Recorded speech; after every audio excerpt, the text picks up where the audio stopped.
તમે હજુ ફરીવાર કહું છું, ખડ ખાવશો આ ધરતી ઉપર હું જીવું ત્યાં લગી રાજનીતિ કરવાનો છું, રાજધર્મ નિભાવવાનો છું. તમે જ્યાં ધરાવા રાખ નીકળશો ત્યાં આની સાથે તમારો સામનો કરવાનો.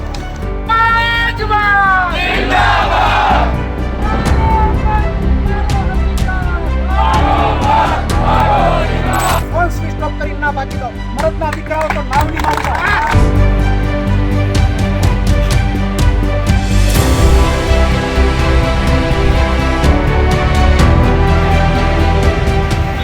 લોકશાહીમાં મતનો અધિકાર સૌથી મોટો અધિકાર છે, પણ શું સાવરકુંડલામાં આ અધિકારને છીનવવાનું કોઈ વ્યવસ્થિત કારસ્તાન ચાલી રહ્યું છે?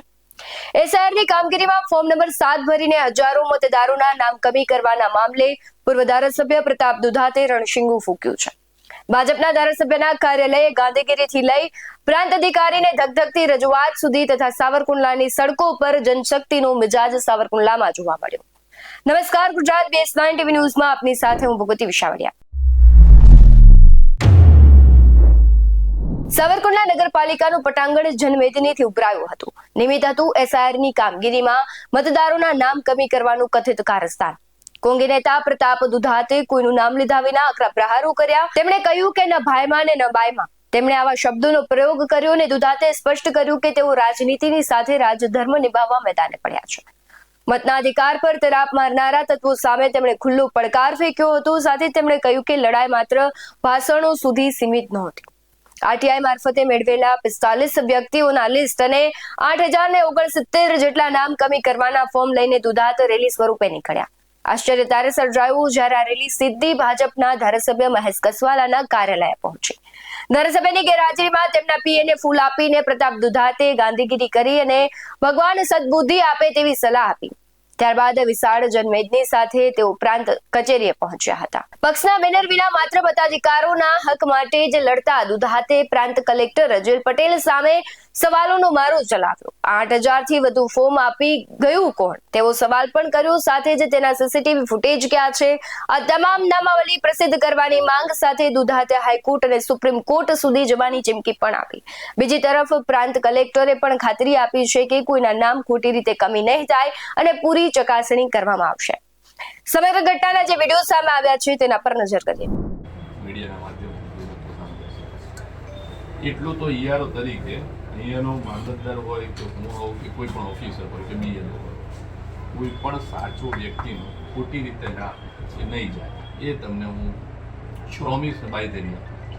બીજી વસ્તુ કે એ કેવું છે કે આજે તમારામાંથી જ કોઈક વ્યક્તિ મને કંઈક આપી જાય, ગમે તેવું સાદી ખોટી અરજી લખીને આપે તો મારે એને એક વખતે અરજીને એમ તો કહેવું પડે કે તમારી આ અરજી ખોટી છે, એમ કે આની કાર્યવાહી કરતા જોતા કે તમારી અરજી ખોટી છે. હું તમને અરજી જ ના સ્વીકારું તો ઉપરથી તમે બીજું કહો કે મારી ભલે ખોટી અરજી છે, તમે કેમ અરજી નથી લીધી. એટલે એને ફોર્મ આપી ગયા તો એક પ્રોસેસ કરીને મારે એને એક વખતે રી વેરીફાઈ કરીને એને જે પણ કાર્યવાહી કરવાની થશે. પણ હા, એમાંથી એક પણ વ્યક્તિ ખોટી રીતે સાચો વ્યક્તિ નહીં જાય એ હું તમને કહી શકું. સાહેબ, બીજી વસ્તુ આપણે જે આ ફોર્મ જે છે એને હજુ સુધી બીએલઓ દ્વારા કોઈએ ઓનલાઈન કર્યા નથી, તમને એ ખ્યાલ છે. એટલા માટે એ જે કાર્યવાહી કરવાની છે પ્રી વેરિફિકેશન એ પતી જાય એટલે એના પછી જે પણ હશે એ તમારી સામે. બીજું ડ્રાફ્ટ રૂલ સિવાય ફાઇનલ યાદી હવે 17 તારીખ, આજે કઈ તારીખ 4 તારીખ થઈ ગઈ, હવે 17 તારીખે ફાઇનલ યાદી ફાઇનલ રોલ જે આપણો પ્રસિદ્ધ થવાનો છે એમાં આપ જોઈ શકો. ચૂંટણી પંચના નિયમો બધા હું જાણતો ન હોઉં, મને જે સમજણ પડે છે 7 નંબરનું ફોર્મ ભરવું, કોઈનો હક મટાડવો એ ગુનાહિત પ્રવૃત્તિ છે.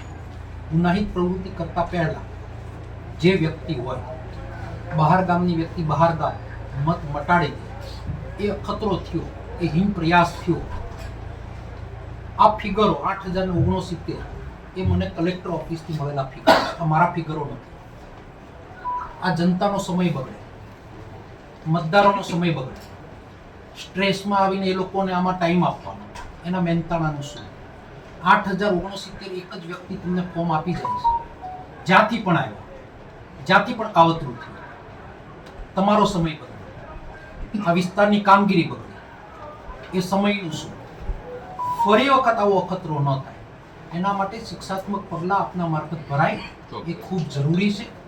અને કાગળ સમજીને તમે સમજતા હો કે આ કાગળ છે, સમજો તો. મને આરટીઆઈમાં જવાબ આપ્યો, આ કાગળ નથી, આ ફોર્મ છે 7 નંબર, આના નિયમો છે, આનો કાયદો છે. હું એમ કહું કે હું કેપેબલ માણસ છું, હું 25 છોકરા રાખી અને હું 25,000 ફોર્મ ભરી દઉં, કોઈ પણ લાગુ નહીં પડતા એવા લોકોના ફોર્મ ભરીને તમારા ટેબલમાં મૂકી દઉં, તો આ પ્રાંત ઓફિસમાં કામ કરવા માટે જરૂરિયાતમંદો જે આવે છે, અમારી કોર્ટની અંદર ખેડૂતોના પ્રશ્નો, તમારી કોર્ટની અંદર અન્ય હજારો પ્રશ્નો, એ પ્રશ્નોનું નિવારણ કરવાનું એ આપની જવાબદારી છે. સાથે આપ આ જવાબદારી નિભાવો છો.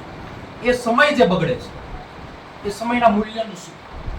માટે ફરી વખત આપને વિનંતી કરું છું કે 45 જણા જે છે એ તમારા ટેબલ સુધી એફિડેવિટ આપે. અમારો કોઈ અહમ નથી, અમારો કોઈ ઈગો નથી, અમારી કોઈ વ્યક્તિગત લડાઈ નથી.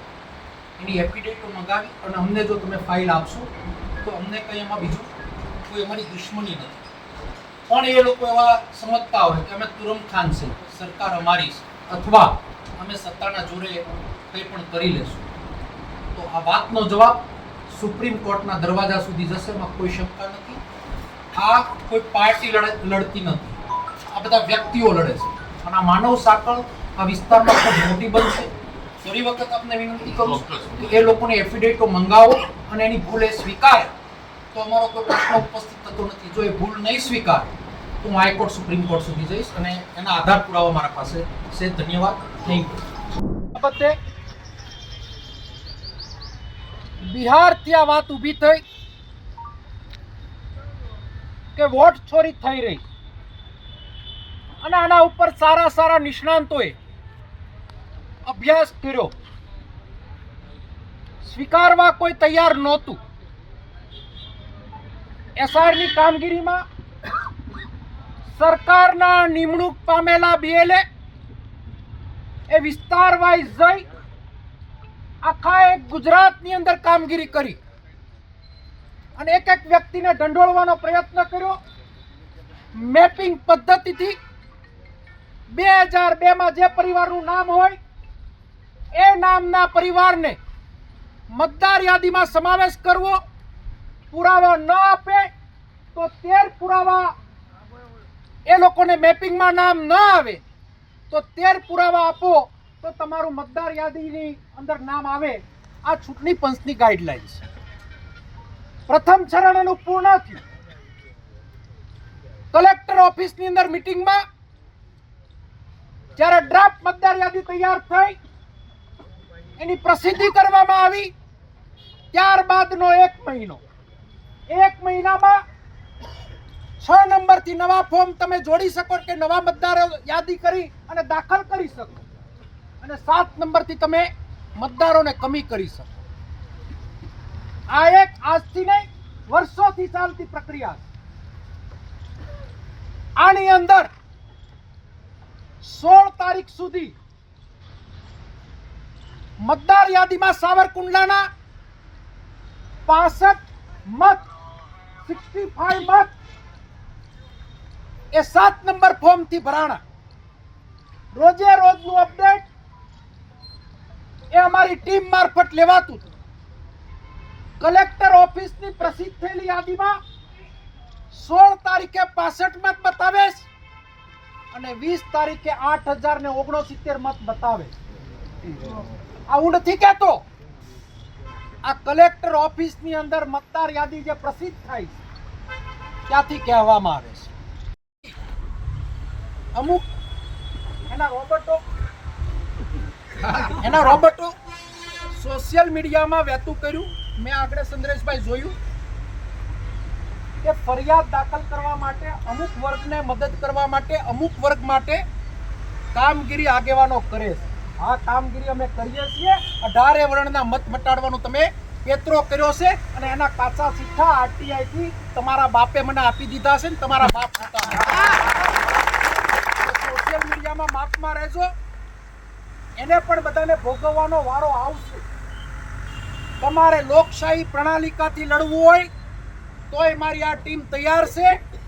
તમારે તાનાશાહીથી લડવું હોય તોય અમે તૈયાર છીએ. તમારે જે લડત લડવી અમારી માનસિક તૈયારી. પણ મેં કીધું નહીં ભાઈમાં નહીં બાઈમાં નપુસકપણા કરીને ફોન સ્વિચ ઓફ કરીને ના ભાગી દો. મરદના દીકરાઓ તો નાવલીમાં ઉભા, મરદના દીકરાઓ તો હામાં ઉભા રહે. તમે ખોટું ના કર્યું હોય તો લોકોને તમે જવાબ આપો. અમે કહીશ તમે ખોટું કર્યું છે, અમે એમ કહીશ કે તમે ખોટું કાર્ય એટલે કર્યું છે કે આરટીઆઈ ની અંદર ધારાસભ્યની કાર્યાલયના મોબાઈલ નંબરો છે. આરટીઆઈ ની અંદર આંબડી ગામના 100 ખેડૂના મત મટાડવા માટે, જાબાળ ગામના ખેડૂના મત મટાડવા માટે ક્યાંથી ફોર્મ ભરાય છે? તો કે ભમોદરાથી ફોર્મ ભરાય છે.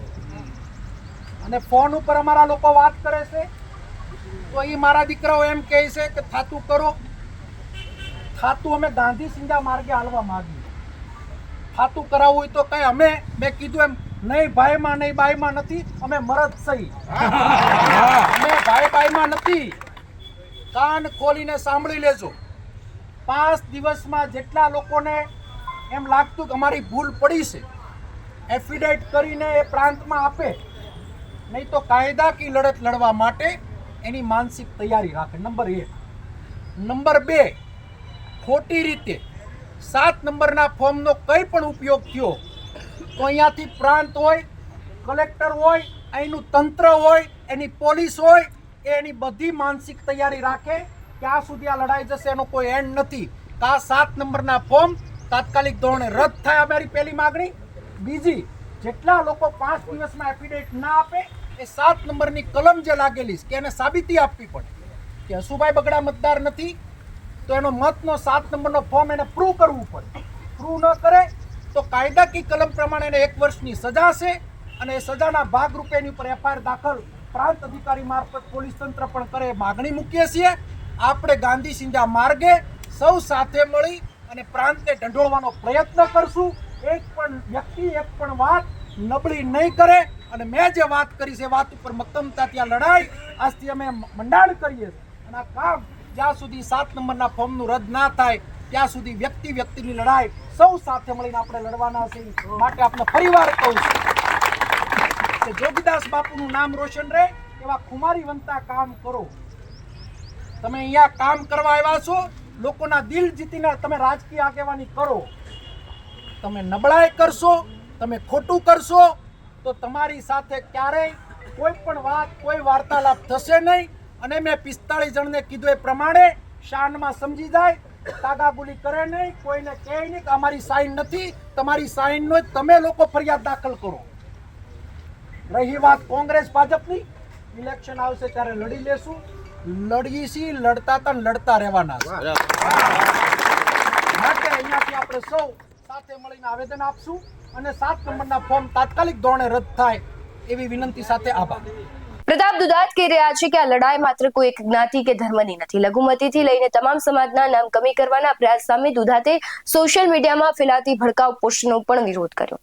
સાવરકુંડલાની શાંતિ ડહોળાવનાર અને લોકશાહીના પર્વને લાંછન લગાડનારો સામે પ્રતાપ દુધાતે છેક સુધી લડી લેવાનો નિર્ધાર કર્યો છે. પરંતુ સવાલ એ છે કે જે પ્રમાણે એસઆઈઆરની જ્યારથી કામગીરી શરૂ થઈ છે, 7 નંબરના ફોર્મ ખૂબ વધારે ભરાઈ રહ્યા છે. જાણીતા કલાકારો અને ઘણા બધા એવા લોકો છે કે જે જીવિત છે તેમને મૃત જાહેર કરી નાખવામાં આવે છે, તેમના નામ કમી કરી નાખવામાં આવે છે. એટલે સવાલ એ થઈ રહ્યો છે કે આ એક જાણી જોઈને કરવામાં આવતું ષડયંત્ર છે કે પછી કંઈ બીજું. તમારું શું માનવું છે કમેન્ટ બોક્સમાં જરૂરથી જણાવજો. બાકી આવા જ બધો અહેવાલો સાથે ફરી મળતા રહીશું. તમે અમારી યુટ્યુબ ચેનલને સબસ્ક્રાઇબ કરવાનું, અમને ફેસબુક અને ઇન્સ્ટાગ્રામ પર ફોલો કરવાનું ભૂલશો નહીં. બાકી અવનવી અપડેટ્સ મેળવવા માટે આપ જોતા રહો BS9 ન્યૂઝ. નમસ્કાર.